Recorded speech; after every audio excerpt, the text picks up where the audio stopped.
Hello everyone! As you can see, hawak pa rin natin tong OSEC S60TR natin. Magkakaroon tayo ng honest review. So far, so good. Buksan natin. Yung itsura niya, talagang may pagka GoPro.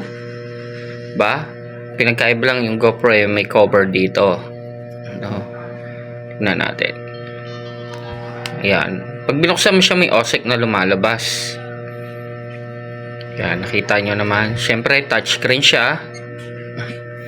Video resolution. Kung mapapansin nyo, merong stabilization na lumalabas.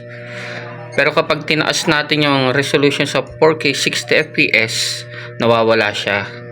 Kaya, hindi na siya masyadong stabilize. Kung gusto mong stabilize, 4K 30fps. Ayan. Settings mo ulit. Ngayon, ang memory card na nilagay ko rito na hanggang kaya niya is 128. Kaya niya.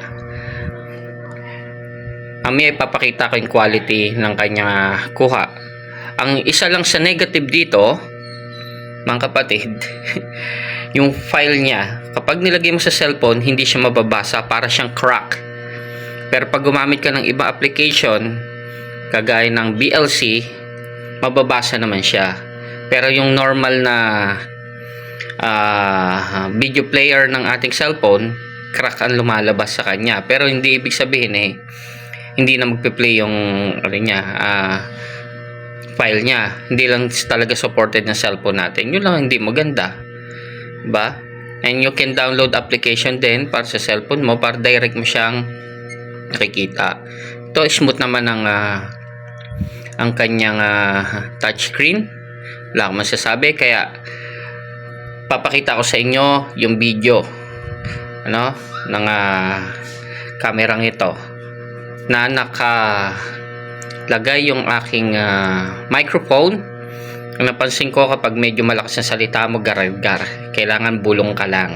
Tsaka medyo ma-wind noise din siya, kaya umorder na ako sa Shopee ng 4, yung parang balahibo, para kahit pa paano malesen. Pero the best yung kanyang audio.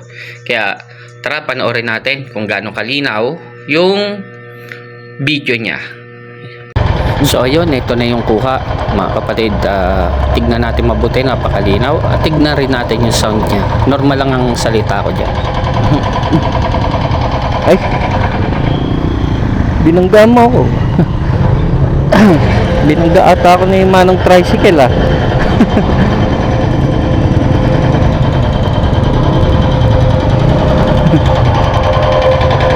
Buti mahina lang.